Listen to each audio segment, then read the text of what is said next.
All of you. Now नया chapter चालू करने के पहले मैं थोड़ा सा बेसिक पहले अभी तक क्या क्या हुआ है वो आइडिया दे दूँ।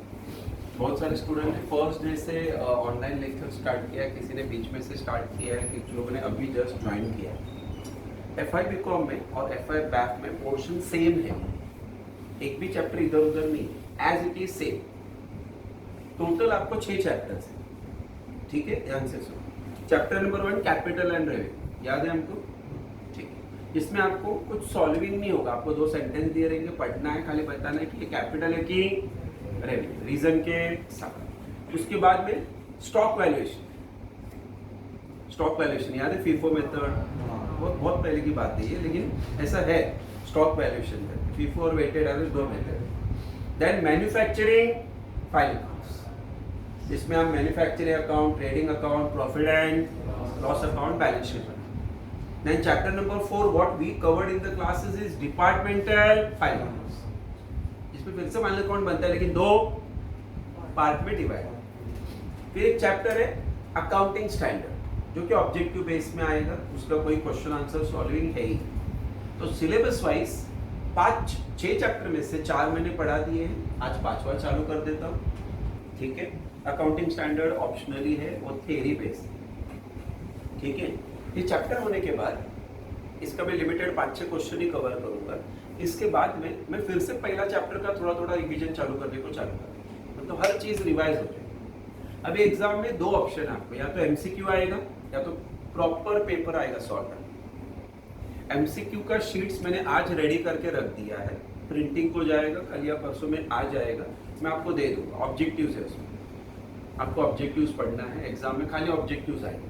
कुछ कॉलेजेस बोलेंगे नहीं, आपको प्रैक्टिकली प्रॉब्लम सॉल्व करना। एक चीज याद रखना, कोई भी चैप्टर का जब तुम थ्योरी सुनते हो ना अच्छे से, तो तुम्हारा बहुत सारा ऑब्जेक्टिव उधर ही कवर हो जाता है। तो थ्योरी पे कॉन्सेंट्रेट करना, आपने थ्योरी समझ लिया ना, मोर देन इनफ, आपको दूसरा कुछ करने की जरूरत नहीं। So today I am starting with a chapter called as hire purchase and installment system. Chapter का नाम क्या है sir? Hire purchase and installment system. क्या होता है hire purchase and installment system, समझ के लिए ये चैप्टर हमारे लाइफ में, एक्चुअल लाइफ में बहुत काम का चीज है। कैसे? अभी और 2-3 साल हम पढ़ाई करेंगे, उसके बाद हम कहीं ना कहीं पे काम पे लगेंगे। जैसे हम काम पे लगेंगे तो हमको एक एक चीजें याद आ जाएगी कि अपने घर पे ये नहीं है, अपने घर पे वो नहीं है, फिर हम वो चीजें खरीदने को चालू करेंगे। फ्रिज से लेके, टीवी से लेके, वॉशिंग मशीन से लेके, फिर अपना पर्सनल बाइक चालू हो जाएगा, कोई स्कूटी खरीदेगा, फिर हमको लगेगा थोड़ा और डेवलपमेंट हुआ तो गाड़ी खरीदेंगे, घर खरीदेंगे। लेकिन ये बात उतनी सच है कि ये सब चीजें जितने भी मैंने अभी नाम लिए वेरी एक्सपेंसिव है। तो हमारे पास एक शॉट पे इतना पैसा कभी जमा ही नहीं होगा कि हमने पूरा पैसा दे दिया और वो चीज खरीद लिया। हम हमेशा आज के डेट में जो भी चीज खरीदते हैं इट इज ऑन इंस्टॉल। तो चैप्टर में इंस्टॉलमेंट का कैलकुलेशन कैसे होता है, कंपनीज कैसे उसको बुक्स में एंट्रीज में कन्वर्ट करती है, ये सिखाता है। तो वेरी इंटरेस्टिंग चैप्टर, बहुत ही प्रैक्टिकल चैप्टर, आपको कुछ सीखने मिलेगा इसमें। तो मैं ये चैप्टर को समझाने के लिए एक छोटा सा एग्जांपल है, आप खाली एग्जांपल के समझ के लिए तो आपको चैप्टर ऐसे ही समझ में आए, डोंट वरी।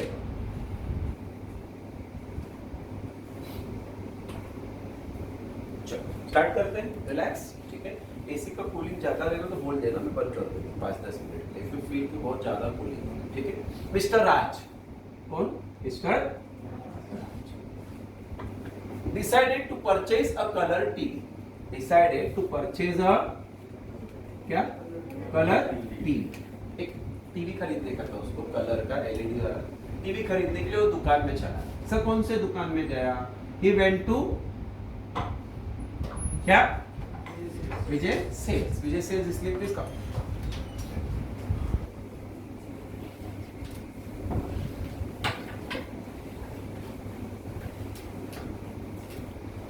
हमने चैप्टर चालू किया, चैप्टर का नाम hire purchase and installment system, ठीक है। चैप्टर को ध्यान से सुनना है। मैंने एग्जांपल चालू किया, मिस्टर राज को क्या खरीदना था? Colour TV. टीवी खरीदने के लिए वो कहाँ पे गया? विजय sales. Vijay sales everyone knows, विजय सेल्स इलेक्ट्रॉनिक का मुंबई का बहुत बड़ा नाम है। तो विजय सेल्स में जाके जो टेलीविजन सेक्शन था वहां पे बैठा, बहुत सारा टीवी देख रहा था, उसमें से एक टीवी उसको पसंद आ गया। कौन सा? सोनी। ये टीवी का नाम है, क्या नाम है? सोनी, ठीक है। टीवी पे प्राइस लिखा था 25,000। ठीक है, टीवी का प्राइस क्या लिखा था 25,000। अभी रात सोच रहा है क्या करूं क्या करूं क्या करूं, लूं नहीं लूं, बस यही सोच रहा था बहुत टाइम से। चलो, तो रात सोच रहा था क्या करूं, टीवी लूं कि नहीं लूं। फिर से एक बार ध्यान से, we are starting with chapter called hire purchase and installment. ठीक है, mister Raj decided to purchase one colour TV. TV खरीदने के लिए वो कहाँ चला गया, विजय से। उसने एक टीवी पसंद किया, कौन सा, सोनी का। कीमत कितना उसका 25,000। सोच ही रहा था क्या करूं क्या करूं क्या करूं क्या करूं। उतने में विजय सेल्स का सेल्समैन आया। विजय सेल्स का सेल्समैन आया और राज से पूछने लगा कि सर आपने कोई टीवी पसंद किया है क्या। तो राज ने कहा कि हाँ सोनी का टीवी मुझे पसंद आया है। तो उसने कहा सोनी बहुत अच्छा ब्रांड है इलेक्ट्रॉनिक्स में, और टीवी में तो सच में अच्छा है। इनका clarity, pixel, camera, everything is fine. आप डेफिनेटली टीवी खरीदो और कीमत भी सही है 25,000।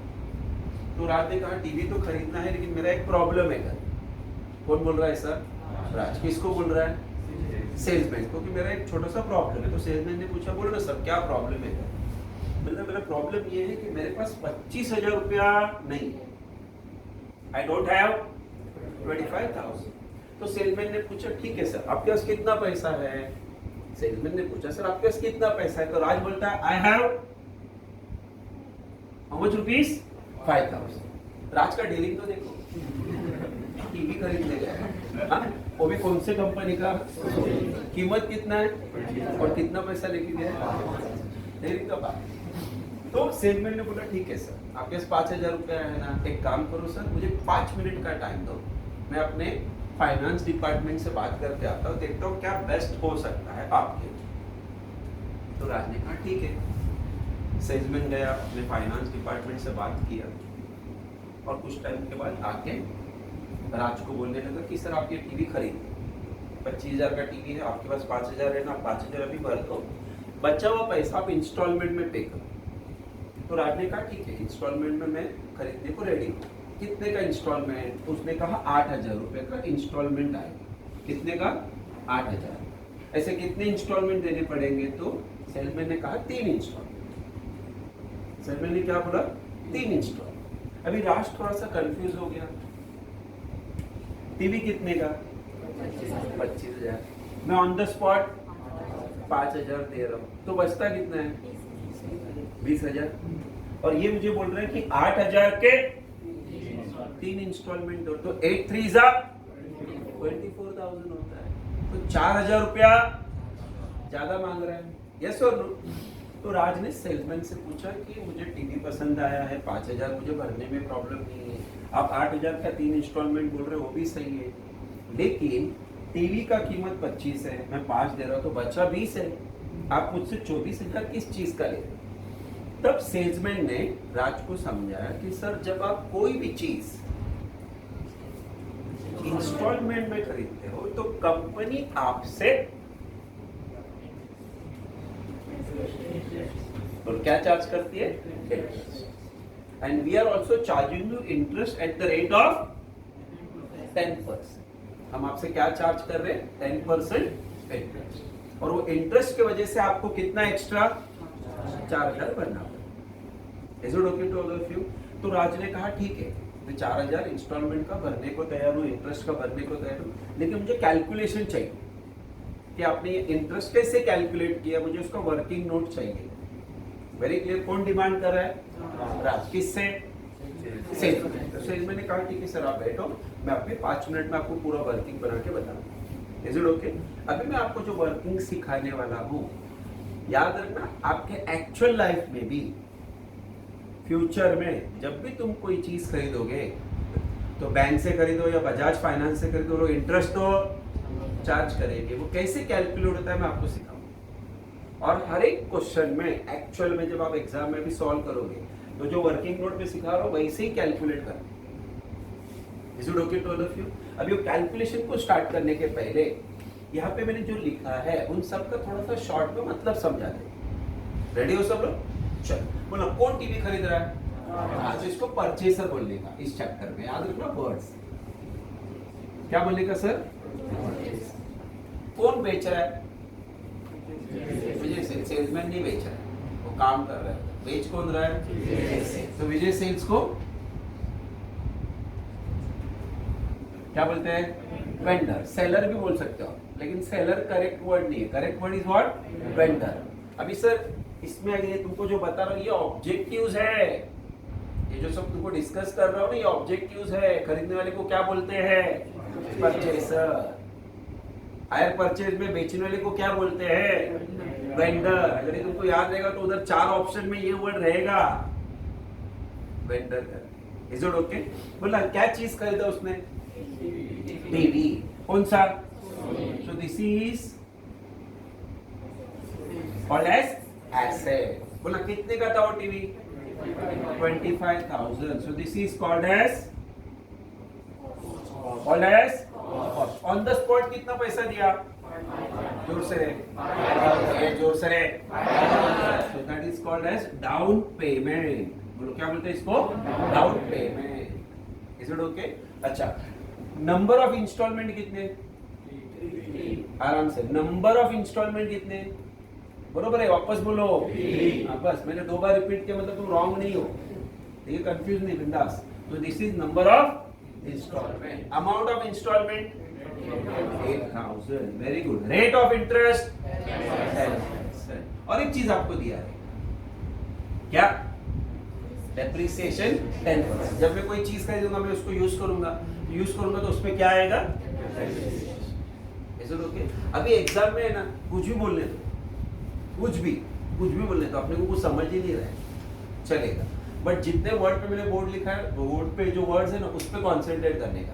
परचेसर का नाम क्या देखने का, उतना तो समझेगा, इंग्लिश में रहेगा सब। तो परचेसर का नाम क्या देखने का, फिर वेंडर का नाम क्या देखने का, फिर एसेट, फिर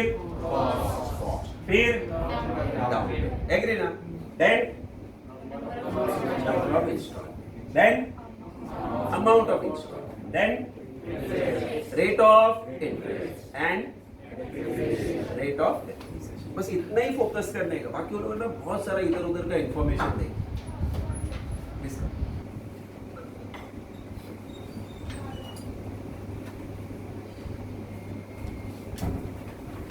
आपका इन्हीं चीजों पे फोकस करने का, बाकी कुछ देखने का ही नहीं। इतना आपके माइंड में एक बार सेट हो गया ना, फिर वर्किंग नोट बनाना बहुत सिंपल हो जाएगा। ठीक है, फिर से एक बार, purchaser, vendor, asset, cost, down payment, number of instalment, amount of instalment, rate of interest. तो देंगे ना, उनको देना ही पड़ेगा, उसके बिना हम कैसे सॉल्व करें? ठीक है, एक बार ये गो थ्रू कर लिया ना, क्वेश्चन पढ़ने के टाइम में भी ये सब चीजों को सर्कल करते जाएंगे, एग्जाम में नहीं तो सिंपल हो जाएगा।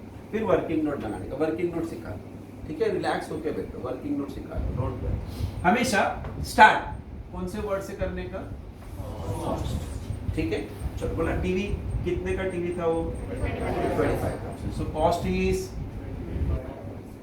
25,000। इसमें से लेस करने का डाउन पेमेंट, बोलो कितना? डाउन पेमेंट कितना लेस किया? 25,000 में से 5,000 माइनस हो, बोला कितना बचा? 20,000। अभी जितना बचा ना उस पे वो लोग चार्ज करते हैं इंटरेस्ट, क्योंकि 25 में से 5 तो मैंने ऑन द स्पॉट दिया, तो उस पे मैं इंटरेस्ट क्यों दूं? तो कितना बचा? 20,000 पे इंटरेस्ट कितना परसेंट? 10%। कैलकुलेटर की फिलहाल जरूरत नहीं है, क्योंकि मुझे ऐसा लगता है कि 20,000 का 10% आपको मालूम रहेगा। मुझे ऐसा लगता है कि 20,000 का 10% कितना होता है? 2,000। तो इसके नीचे इंटरेस्ट का अमाउंट, ये 2,000 क्या है सर? इंटरेस्ट। और ये इसके साथ क्या कर देने का? प्लस। बोला 2 में 20 ऐड हुआ, 22 हो गया। अरे एग्री क्या? अभी इस 22,000 में से हम पहले साल पहला इंस्टॉलमेंट देंगे, बोला कितने का? जोर से, that is your first of rupees 8,000। तो 22 में से मैंने आपको 8,000 रुपया दे दिया पहले साल का, तो मेरा 8,000 से उतना अमाउंट कम हो जाएगा, तो 22 में से 8 माइनस, जोर से 14,000। एग्री क्या? चलो फिर से एक बार वापस समझते, सिंपल है ये चीज, पहले आप माइंड में सेट करो। हमेशा स्टार्ट किसे करने का? कॉस्ट कितना था? 25। ऑन द स्पॉट मैंने आपको 5,000 दे दिया ना, तो बच्चा कितना? जितना मैं बाकी रखूंगा आप उस पर इंटरेस्ट मांगोगे ना, तो 20,000 पे कितना परसेंट, तो 2,000। 20 प्लस 2 22,000 आया, बरोबर है। उसमें से पहला इंस्टॉलमेंट ऑफ रुपीज 8,000 क्या किया माइनस, हाउ मच रिमेन 14,000। अब ये 14,000 में सेकेंड ईयर में दूंगा, तो फिर से सेकेंड ईयर पे इस पे क्या चार्ज होगा, इंटरेस्ट। बोलो कितना परसेंट, 10%। तो इसका 10% इंटरेस्ट कैलकुलेट, 14,000 का 10% 1,000। फिर से इंटरेस्ट का अमाउंट हमेशा याद रखना क्या होगा, ऐड, और इंस्टॉलमेंट, हाँ इंटरेस्ट इंस्टॉलमेंट तो ऐड कर, एग्री क्या। अभी इस 15,400 में मैं वापस सेकेंड इंस्टॉलमेंट दूंगा, बोला कितना, वो तो फिक्स है ना 8,000। तो बोलो कितना बचा 7,000। अभी आप लोग को बताना कितने इंस्टॉलमेंट हो गए, जोर से जोर से जोर से, कितने बाकी है, कितने बाकी है, कितने बाकी है, कितने बाकी है। अभी जब लास्ट इंस्टॉलमेंट की बारी आती है तब इंटरेस्ट ढूंढने का नहीं। वो क्यों सर, देखो आपका कितना बाकी है 7,400 बाकी है, लेकिन लास्ट ईयर में भी आप 7,400 थोड़ी दोगे, 8,000 ही देंगे ना। तो जो डिफरेंस होगा ना, that will be the last year का इंटरेस्ट। इंटरेस्ट खाली 2 ही साल ढूंढने का, थर्ड ईयर का ढूंढने का नहीं। तो क्या करने का सर, एक लाइन छोड़ के पहले थर्ड इंस्टॉलमेंट का अमाउंट लिख दो 8,000। अभी डिफरेंस बोलो, so that 600 is what interest. कैसे आया सर, देखो मैंने लिखा balancing figure, this is what balancing figure. अगर क्वेश्चन 5 साल के लिए बोला रहेगा ना, 5 साल के लिए, तो 4 साल तक इंटरेस्ट ढूंढने, 5वें साल का it has to be balancing figure. अच्छा तुम मुझे बताओ 7,400 बाकी था, आप 7,400 दोगे, वो लेंगे क्या, उन्होंने तुमको पहले बोल दिया ना, तो तुमको 8 ही देना है। तो जो एक्स्ट्रा दे रहे हो ना, that difference is your, is it okay. अब ये वर्किंग नोट है ना, वापस एक बार समझा, 5 मिनट का काम नहीं, 5 ही मिनट लगेगा, आप खाली माइंड ओपन करके बैठो, ठीक है। कॉस्ट कितने का था, हमने टीवी का डाउन पेमेंट कितना किया, तो 5,000 मैंने इससे टीवी खरीदा, इसको ऑन द स्पॉट दिया, कितना बचा है, जितना बचा आप उस पर मुझसे क्या मांगोगे, कितना परसेंट, तो 20,000 का 10% ऐड किया, टोटल कितना देना निकला 20। लेकिन मैं आपको 22,000 थोड़ी दूंगा, मैंने तो आपको पहले ही बोला मैं हर साल 8,000, तो पहले साल मैंने आपको 8,000 दिया। अभी सेकेंड ईयर में कितना पैसा बचा 14,000। फिर से इस पे वापस क्या आएगा, इंटरेस्ट। वो क्या किया मैंने, ऐड कर दिया, टोटल हुआ, फिर लेस किया सेकेंड इंस्टॉलमेंट 8,000 का, फिर कितना बचा, ये मैं आपको थर्ड ईयर में दूंगा, लेकिन थर्ड ईयर में भी मैं आपको 7,400 थोड़ी दूंगा, 8,000 ही दूंगा। तो बोला कितना एक्स्ट्रा दिया, पहले बोलिए समझा सबको।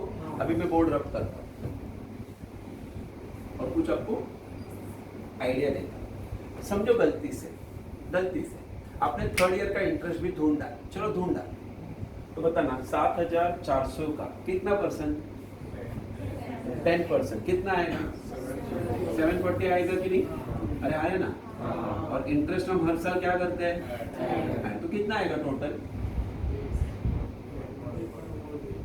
अरे आया ना। तुम 8,140 दोगे क्या है, 8,140 दोगे तो नहीं, हमने पहले डिसाइड किया है ना रे, 8,000 ही देंगे, समझ में आ रहा है क्या। तो अगर तुमने इंटरेस्ट कैलकुलेट किया तो फिगर देखो ना, 8,000 से ज्यादा होगा, हम ज्यादा तो देने वाले, इसके लिए लास्ट ईयर का इंटरेस्ट ढूंढा नहीं जाता, खाली तुमको आइडिया देने के लिए बताया, लास्ट ईयर का इंटरेस्ट ढूंढना नहीं जाता, it has to be a balancing figure. What is the difference, 600, that is balancing. बोलो क्लियर के सबको। चलो एग्जाम में आपको बस ये वर्किंग नोट अच्छे से बनाना है और इसमें से जर्नल एंट्री पास करना है, साथ में और एक वर्किंग नोट बनाना है, that is for what, but that is very simple. देखो डेप्रेशन ढूंढना कैसे, देखो वेरी सिंपल। हाँ फिर से एक बार, कॉस्ट कितना 25,000, इस पे पहले साल का डेप्रिसिएशन कितना परसेंट, तो इसका 10% विल बी 2,000, एग्री ना रे। ये सब कैलकुलेटर पे 1 मिनट में होने वाला है, डोंट वरी। मैं आपको कैलकुलेशन नेक्स्ट लेक्चर से कैलकुलेटर पे सीखूंगा। ओके, ये आपका फर्स्ट ईयर। बोला सेकंड ईयर का इसका 10% है, बराबर है? पहले साल का इसका 10%, सेकंड ईयर का इसका 2 to 5। Very good, agree? तो बोला बैलेंस कितना बचा? अरे हाँ है ना, थर्ड ईयर पे इसका 10%, 202 माइनस कर,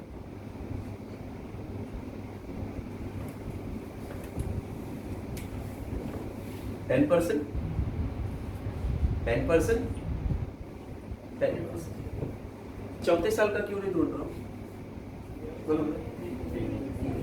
क्वेश्चन ही जितने साल इंस्टॉलमेंट, इसके लिए कोई देखने का नंबर ऑफ इंस्टॉलमेंट कितने हैं, जितने साल बोले रहेंगे उतने ही साल ये क्वेश्चन चलेगा। अभी बस ये वर्किंग नोट रेडी हो गया, दोनों पार्टीज की बुक में एंट्रीज पास करने का मैं सिखा रहा हूँ, ठीक है? एंट्रीज मैं सिखा रहा हूँ, खाली आराम से बैठो और एंट्री समझ के चैप्टर खत्म। एक्चुअल देखने जाएगा तो मैं क्वेश्चन ही सॉल्व कर रहा हूँ, एक पूरा क्वेश्चन। देखो क्वेश्चन सामने रखा, सबका नाम के साथ वर्किंग नोट समझाया, अब इसको एंट्रीज में कैसे कन्वर्ट करने का वो सिखाऊंगा। अभी यहाँ पे राज था, टेक्स्ट बुक में राम श्याम रहेगा, लैला मजनू रहेगा, बस वही रहेगा, बाकी कुछ नहीं रहेगा, फिंगर्स रहेगा। और कैलकुलेटर है मतलब एवरीथिंग इज सिंपल ना, आपको कंसेप्ट समझना। चलो ये देखो,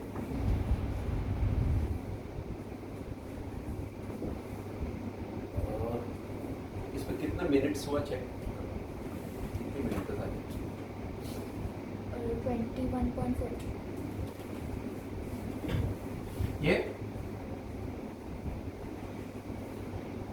परचेसर, ये